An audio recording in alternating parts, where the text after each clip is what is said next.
Hello, this is a quick introduction to graphite, or pencils as they're commonly known. Today we are going to you can use all sorts of different pencils and insert all sorts of different shapes, but we're going to work with pencils and graphite in this shape mostly. But I want to show you other options we have available. I'm going to work on cartridge paper. You could also use printer paper, although the versatility of the graphite will be affected by that because this paper cannot handle graphite that well. Although you can use it and you can create very nice effects.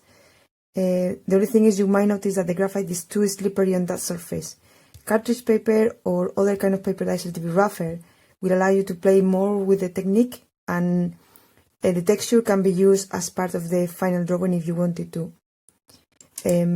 Types of graphite we can find. You can find normal pencils like the ones you find at school, for example, the ones you have always used at school. This one tends to be, or usually is, HB, which is soft enough, and you could work with that if you wanted to.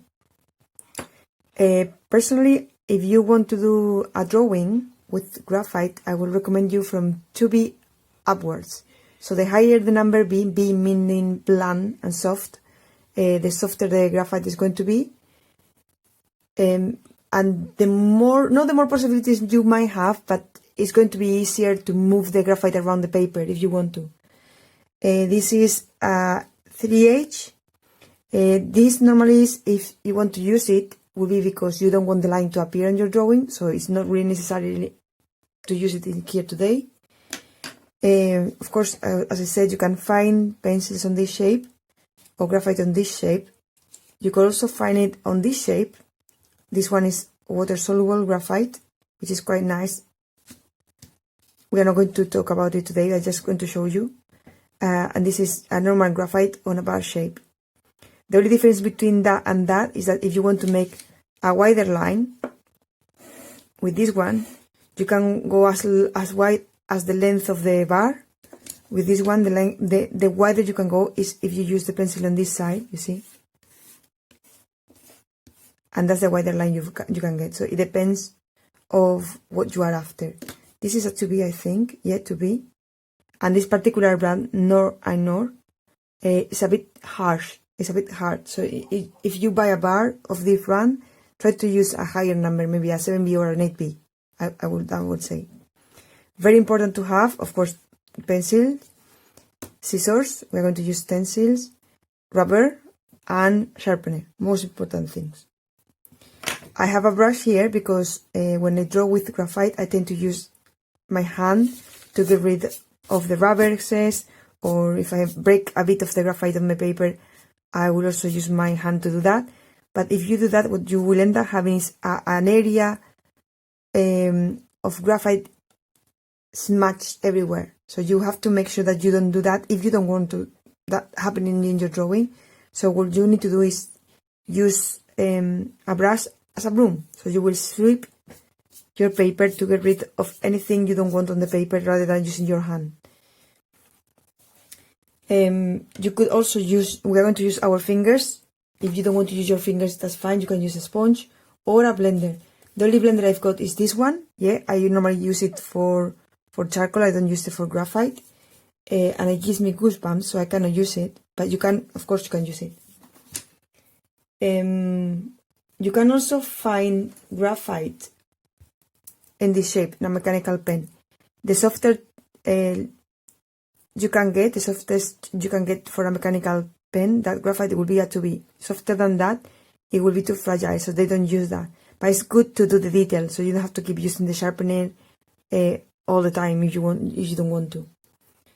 The softer the tip of the graphite, you will notice that the higher the number, the softer the number of the graphite, you will notice that your tip is going to run out very quickly. So it's just important, if you want to be very detailed about a particular part of your drawing, that you have your sharpener very close to you and you use it as often as you have to. Now I'm going to just play a little bit and to show you what effects you can create with graphite very quickly. I'm not going to tackle them all. The more you do, the more you learn, but this is the basic stuff. So you can of course use graphite as a line. If I use the same graphite again and again and again and again and again and again, you can see that the line is getting slightly wider. I'm going to now put this line next to this one, yeah, so just slightly wider. If you don't want that happening, what I do, I just rotate the pencil, yeah, and you can see that the line keeps thinner. Of course, it's a little bit more wobbly, yeah, but that's a trick you can use. If you don't want the line to be wobbly, what you can do is use a ruler to help you out and just keep rotating, yeah, and you will keep the line very thin. That's one thing you can do. You can also use, as I said in here, you can use the side, yeah. Normally, when if I want to draw something, I will start very lightly first, and I look at how I'm holding my pencil, because I want the pressure to be minimal. I'm going to hold my pencil from the very far end to the tip. This way, I will be using very little amount of pressure there.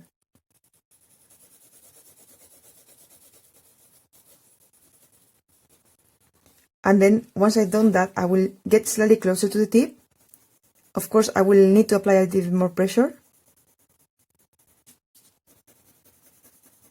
And I will work my way slowly towards the darker value. Value is how we see the color in black and white. So, a darker gray. Yeah, and I'm getting closer slightly. Changing the directions as well as pressing, yeah. If you start very quickly pressing very hard, you might go too quickly, too dark in an area, and then later realize that you didn't want to go that dark, and removing that graphite is going to be more difficult than adding more. So try to work your way through the light towards the dark slowly, don't rush it. Here, if you, for example, are using this drawing, I am very bad at keeping my drawing within the line, so I always use stencils. Just a bit of paper you can reuse.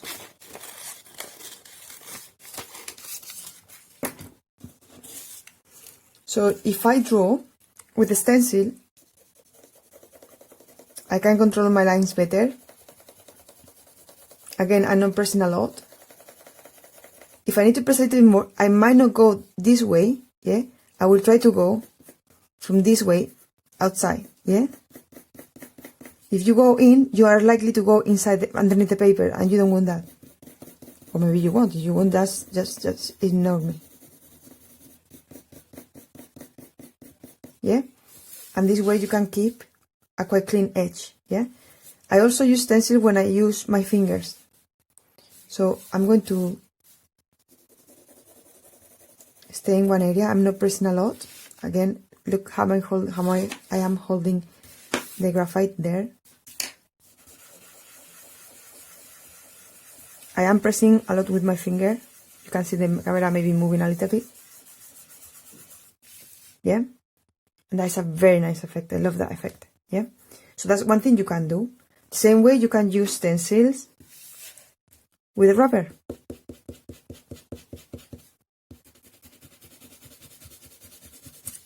Again, you see, I went against the paper and the paper folded a little bit. So just remember. Yes, so I use the stencil to create the light. Here, I don't know if you appreciate that. I'm going to get slightly closer. You see that line? That happened because, as you can see, I'm not very good at keeping some of my tools clean. Ideally, in this particular case, it's not very important because we are just experimenting. Ideally, you should have a piece of paper, not your drawing paper, where you clean the rubber, yeah, before you actually go into your final drawing, yeah? That is the ideal thing to do. Otherwise, sometimes you might see, like it happened to me, that you have a bit of graphite somewhere or something else from a previous drawing, and you will actually add a line rather than remove it. And sometimes those lines are very difficult to get rid of. And again, I'm using my hand, as I told you I will do. You should, or I should, be using this. It's a lovely effect, isn't it? Another way to create that effect, you saw I did this, yeah, and then spread it with my finger.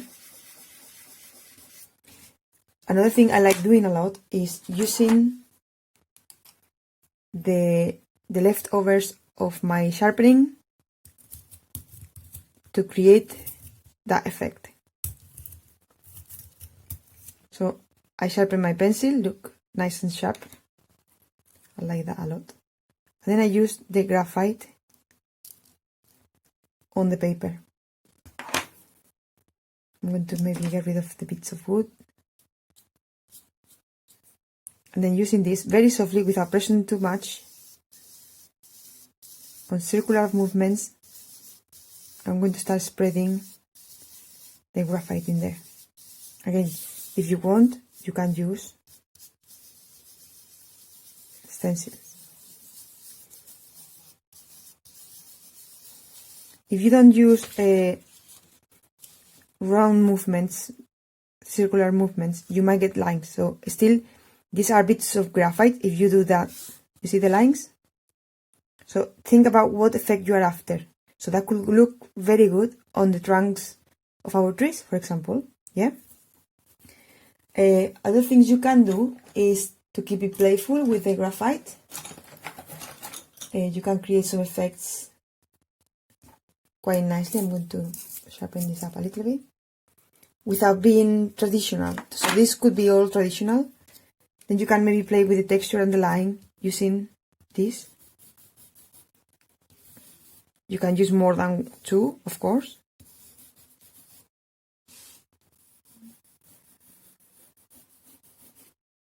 That's one thing you can do.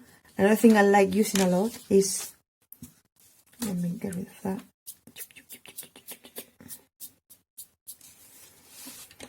Is using a pen, scratch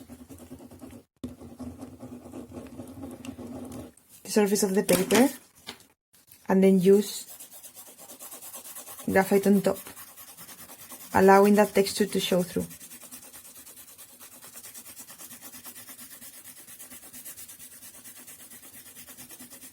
Yeah, so that could be also used on the drawing. So far I think that will be it. I'm going to show you just very quickly what effects you can get with the water-soluble graphite, just to show you. But as I said, we are not using it today. So this is the brand I like. Well, I use that. One of the brands I like. This one is also water-soluble. You can use it. This one is, if you have it in a bar, you can use it like that, and then use a brush to move it. You can also dip this into the water. Choop, choop. Don't do that for too long, because then you will end up with no pencil. And then just use it like that in your paper. You can also add water into the paper and then use the graphite on top. Yeah, so you can play with everything. I personally prefer to use the graphite in this shape. You can buy it knittable, or you can buy in pans. This is called a pan. Let me find it. Just add water into it.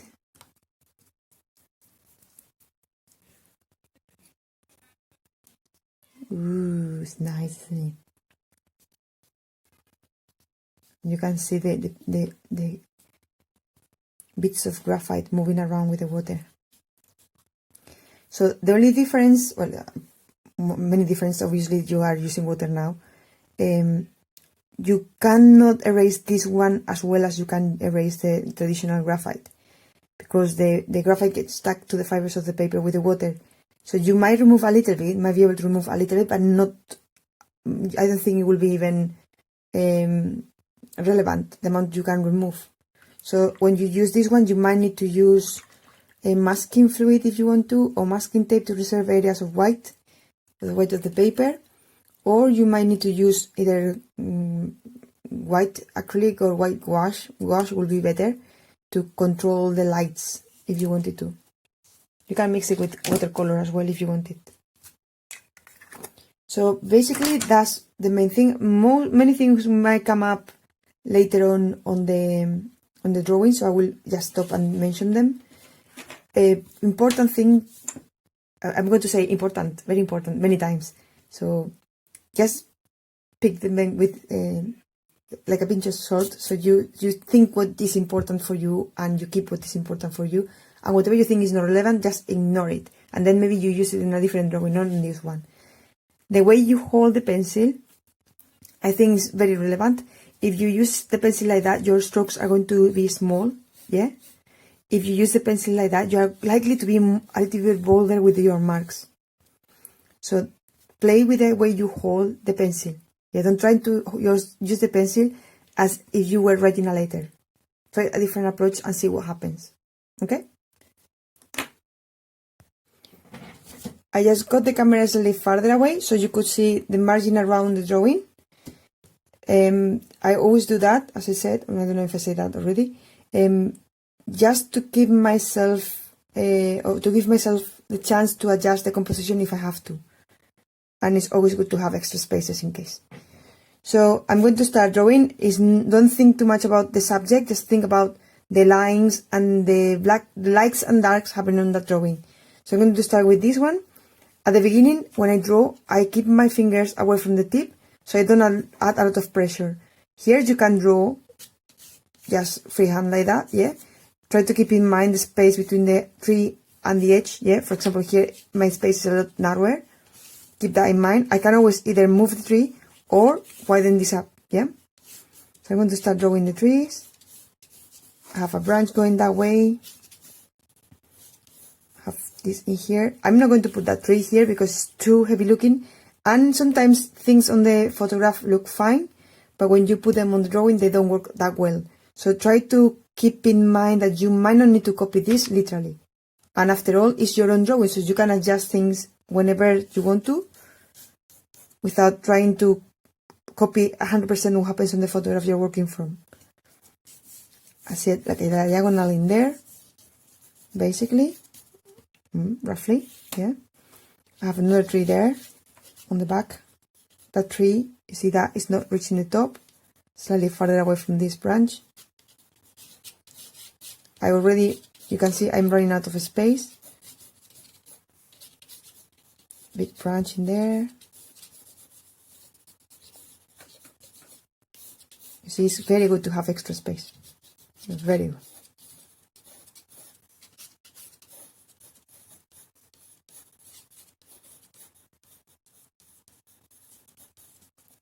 I see that straight line on the back, that's the horizon line. We're not going to talk about perspective today, but I'm going to mention ways to create a sensation of depth. And then I can see some trees. I know there are trees, but look at my trees. They are not by any means proper looking trees, yeah? They're just shapes. And they get smaller here than they are in here because this is closer. So smaller here and bigger as you get closer, yeah? They are slightly paler in there than they are in here. You might not notice that on the photograph, yeah? But if you look at the digital image, printed photograph, I mean, if you look at the image I sent you on the email, you might appreciate the difference between the lights and the darks, depending on where they are, whether they are on the front or the back of the picture. So once I have this, what I'm going to do, I'm going to get rid of any white of the paper. So I can use this from the previous sharpening on the pencil, to put that in there. Again, you can use your sponge, a sponge if you want to. Sometimes a brush works, but I find that brush strips too much and removes too much graphite. Here, because I like I would like to create some texture, I don't mind if I can see the texture created by the graphite.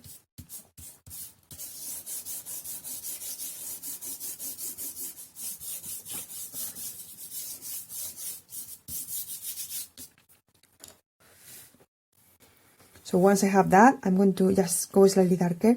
You can see that this tree looks lighter than that one. We are going to exaggerate that a little bit. You see it, again, as I mentioned, this area looks lighter than that one. You have the reflection as well in there. You can see how that looks lighter as well than this one.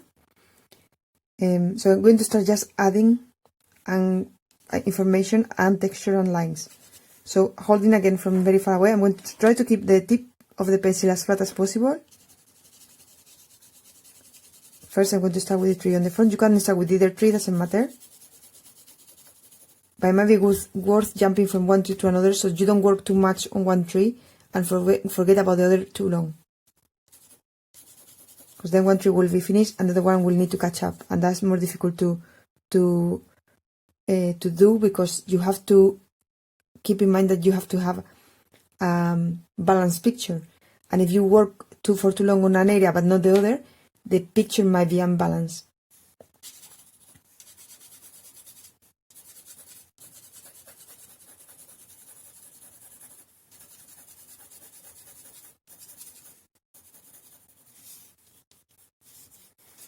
This tree is also lower. Yeah, mine are quite close. I'm going to lower this up a little bit more to create the sensation of distance.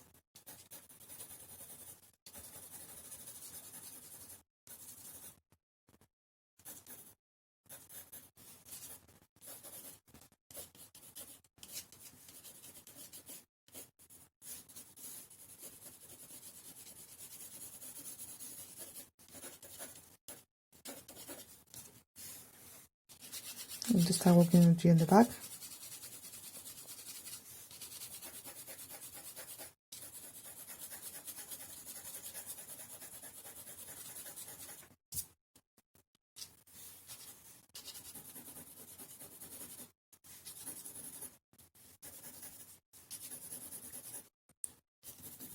Now at the bottom, because I want the texture and the line to show, I don't mind if I add more pressure. Although I'm not adding detail just yet, yeah?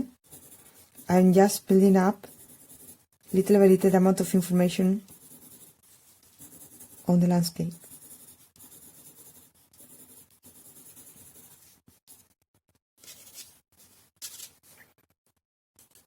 Now the trees on the back, they have to be very boring. So I'm going to make sure that the way I work on the background trees is very repetitive.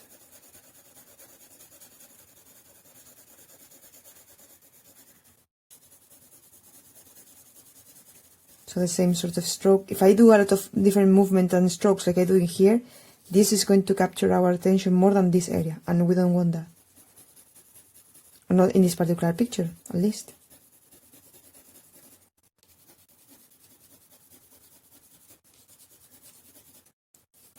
Now I'm going to go all over again, and if you observe on the picture, you might not be able again to see that in here, but the digital image is quite clearly that there is a difference between the top area and the bottom area, because the value and the definition of the bottom area is different from the top area where the trees are.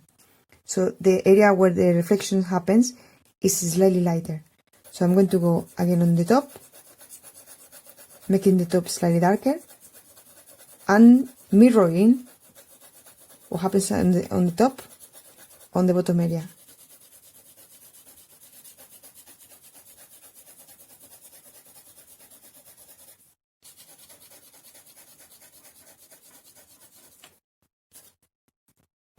Yeah. Now I'm going to go back to the trees on the front. Line helps to bring things forward. Contrast helps to bring things forward. Detail as well. Diminution, overlapping. So this branch, you see that branch overlapping this branch, helps to bring to create depth. the amount of information you see, that area on the top of the tree is darker than that. You have to make that visible on the drawing because that helps to create the depth on the picture, yeah?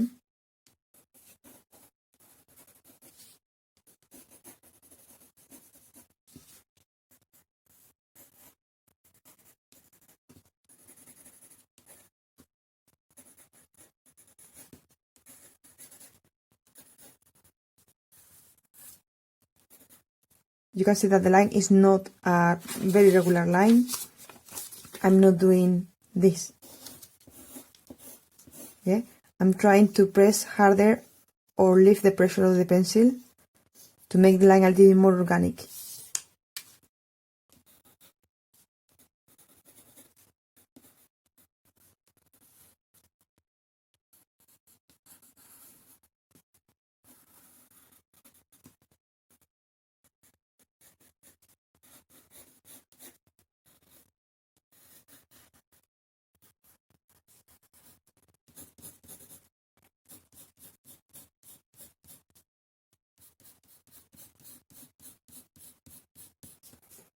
You can also use the two pencils technique together, or three. Every time I sharpen my pencils, I keep them here, yes, just in case I need to use the bits later on. You can use this technique to create maybe the bark of the tree in some areas if you want to.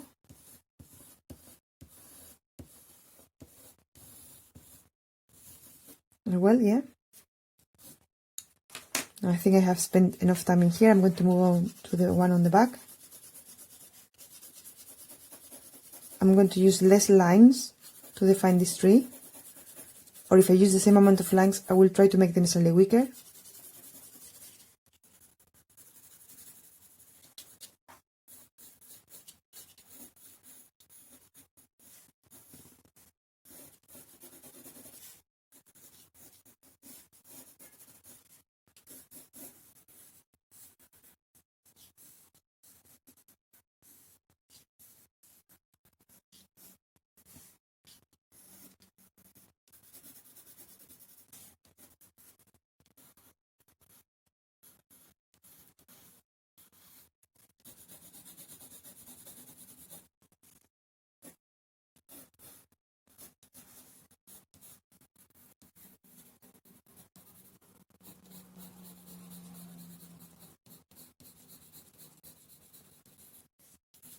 I'm not going to add that trunk as well because I have less space in here that is in the photograph. So I'm going to try to keep that simple.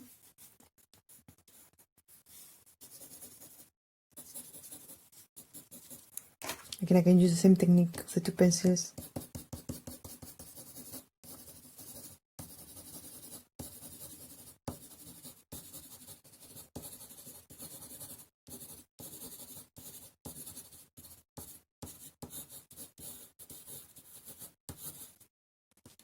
Here. Now I'm going to start working a little bit with my finger. I use a soft pencil. I'm working with the 4B I was using at the beginning and a 5B. Funny enough, this seems harder than this one. Yeah, so different brands might behave slightly different. See, yes, my fingers are getting silvery.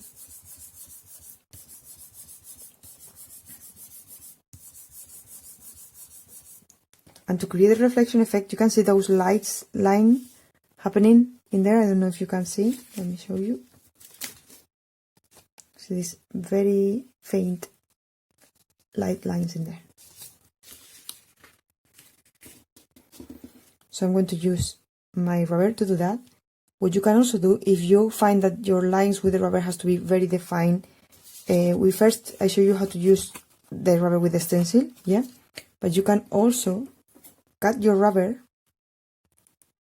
yeah, as small as you want or with the shape you want, yeah, and then you have a very sharp edge if you need to, yeah.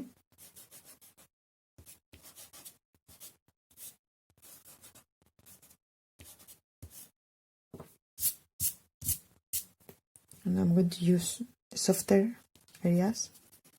to clean a little bit the background.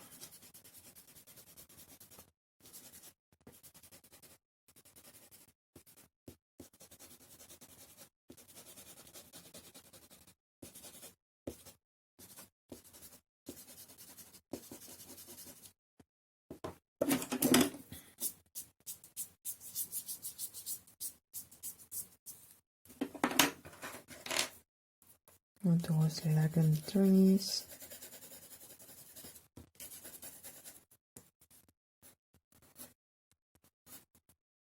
I'm rotating the pencil to make sure that my line is thin.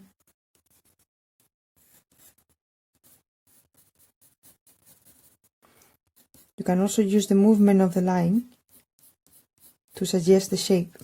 So what I mean is, if you have something round, you can do like this, and the line will suggest the shape. So if we have a tree that has many shapes, or a particular shape you want to create or enhance that shape with the line, you can do so as well. Okay, so that has a little bit of a curve. You can make it completely vertical if you want to, yeah.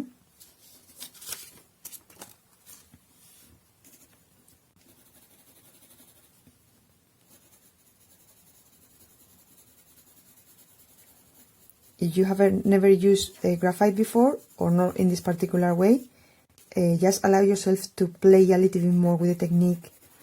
Make mistakes, embrace them, correct them. Yeah, if you don't know how to correct them, you can just write me a message.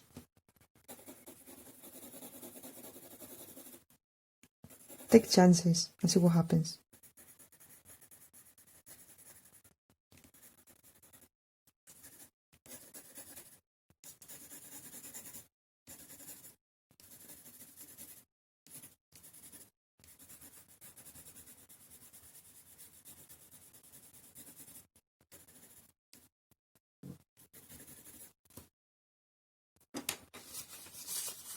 I'm going to use a bit of a stencil to get rid of that texture in there. When I do stencils, I don't try to follow the shape. I just cut random shapes with stencil and then just keep adjusting the paper roughly to what I've got in there.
By not using the outline on the tree, I will keep that tree backwards.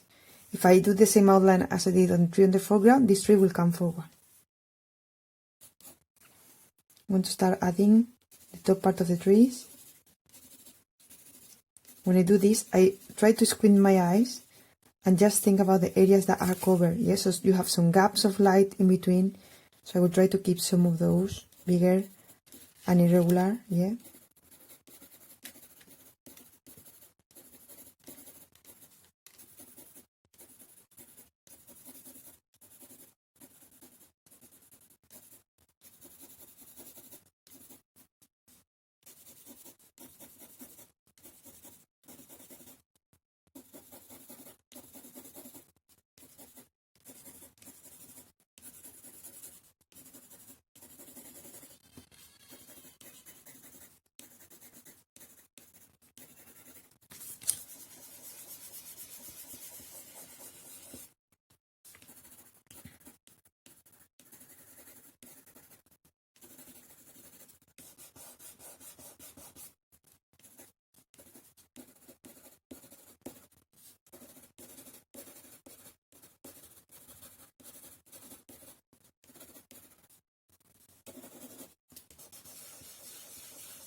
When I do the top of the tree of this area, I'm going to try to keep it slightly weaker.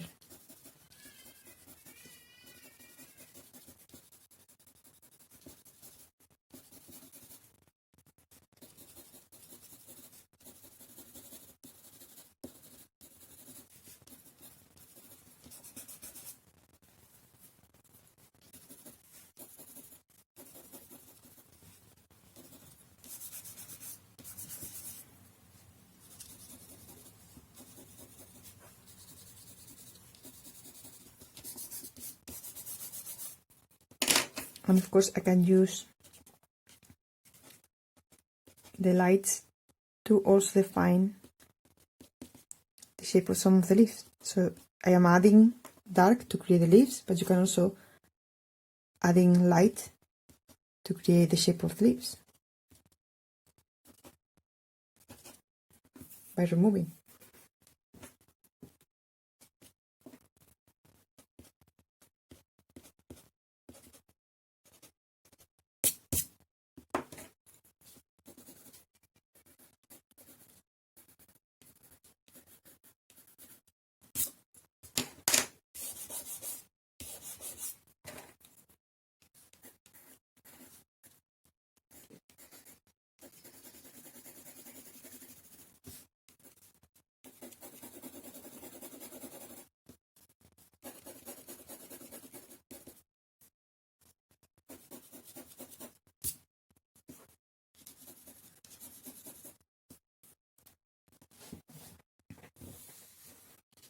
It's important that every now and then you step away from your drawing, or you use your camera to take pictures of the drawing as it evolves.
And again, I want to clean a little bit.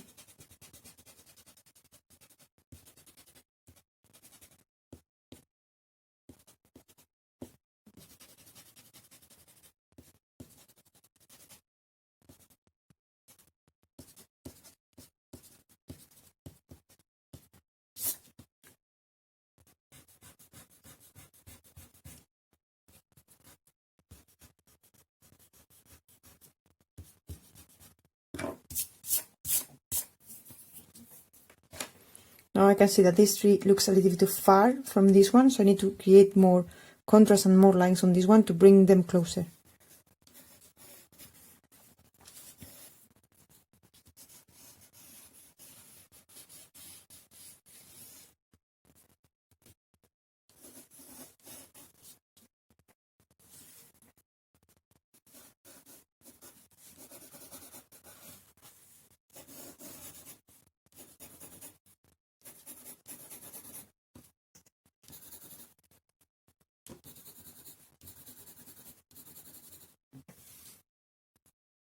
Romping the lamp a little bit. Thing is, with graphite is metallic. It's not a black. So it reflects the light quite well. So be careful with the light you receive, because if you put the light like there, you see, it reflects a lot of the light on the picture. But if you just move it a little bit, you can see how close this definition is to this one now. I'm going to just go slightly darker at the bottom as well. Here at the bottom, if we add texture, if we are a little bit bolder, again, you can use the two.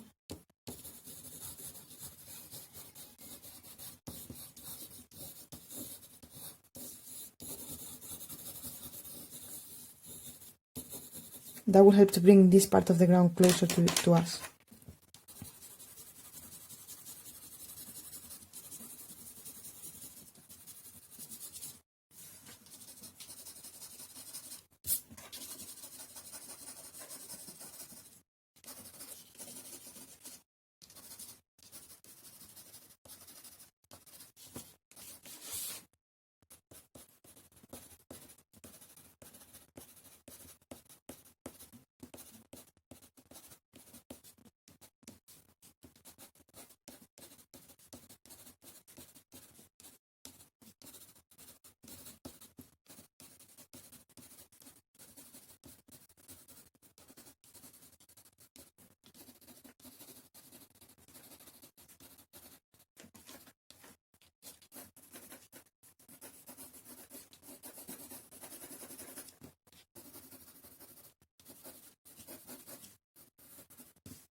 Now, the proof of the pudding.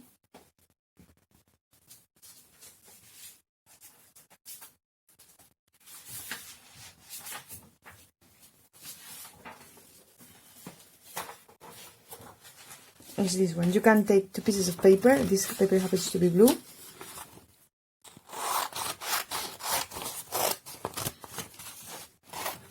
Whenever you can, just see how the picture is drawn without the mess around it. Yeah? Let me get rid of the excess.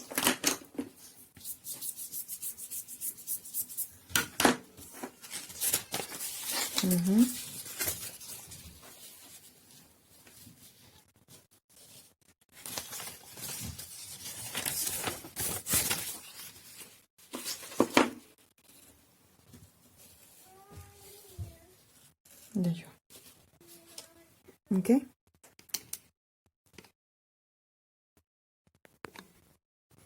So that will be it. So try as many experiments as you can from the beginning, from the ones you saw at the beginning of the video. Put them into practice, play with them, play with your fingers a lot. You can see how my fingers look now. Yeah. Take care. See you soon. Bye bye.